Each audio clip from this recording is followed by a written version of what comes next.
дар шаҳри ҳисор бахшида ба 30-солагии истиқлолияти давлати ҷумҳурии Тоҷикистон мусобиқа оид ба гӯштини ҷудо баргузор гардид. дар мусобиқаи кушод аз рӯи намуди гӯштини ҷудо зиёда аз 100 нафар наврасони солҳои таваллуди 2004-2012 бо ҳам қувваозмоӣ намуданд. мусобиқа ки дар рӯзи истироҳатӣ доир гардид, тавонист иштироки аксари наврасону мактаббачагонро таъмин намояд.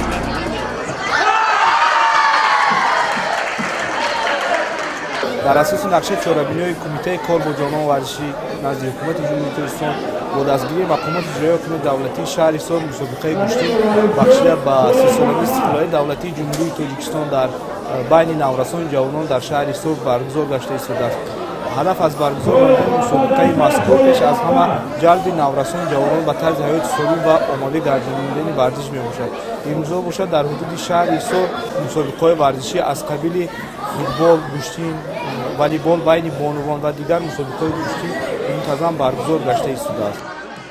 дар мусобиқа оид ба гӯштини ҷудо ҷавонпаҳлавонон аз толорҳои варзишии ҳудуди шаҳри Ҳисор бо ҳам рақобат карданд. ҳамин тавр яке бар дигаре бо бартариятҳои зиёд дастболо мешуду сеюмӣ бо маҳорати варзишии худ ғолибиятро ба даст меовард. онҳое ки дар толорҳои варзишии маҳалли зисти худ дар машқҳои дастаҷамъӣ зиёд иштирок карда нозукиҳои ин намуди гӯштинро аз худ намуданд, ҳангоми қувваозмоӣ усулу афзалияти баландро нишон медоданд.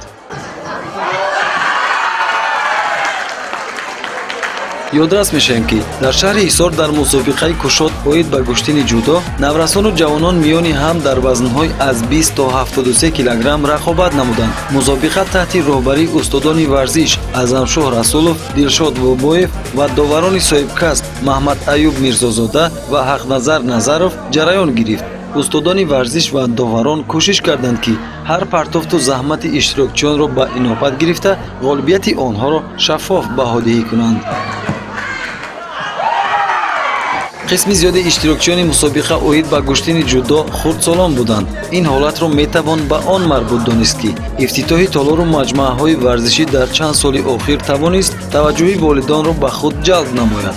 ин аст ки имрӯз падару модарон фарзандони худро дар толорҳои варзишӣ ба машқу омӯзиши намудҳои гуногуни варзиш фаро мегиранд. наврасон дар толору маҷмӯаҳои варзишӣ дар риштаҳои гуногун аз мураббиёни соҳибтаҷриба омӯзиш гирифта чолоку тавоную бардам мешаванд.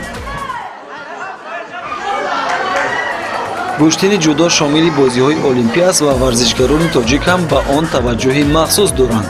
дар ин замина мураббиён мегӯянд нозикиҳои ин намуди гӯштин дар ҳунарнамоии наврасон баръаъло мушоҳида мешавад. мусобиқа оид ба гӯштини ҷудо дар шаҳри Ҳисор бисёр шавқовар ва хотирмон гузашт. ғолибон дар вазнҳои худ бо медал ва ифтихорномаҳои бахши кор бо ҷавонон ва варзиши шаҳри Ҳисор сарфароз гардонида шуданд. дар ин замина таъкид менамоем ки ҷавонон ояндаи давлату миллат буда дар Тоҷикистон барои рушди ҳаматарафаи ин қишри ҷомеа тамоми имкониятҳои зарурӣ фароҳам оварда шудааст.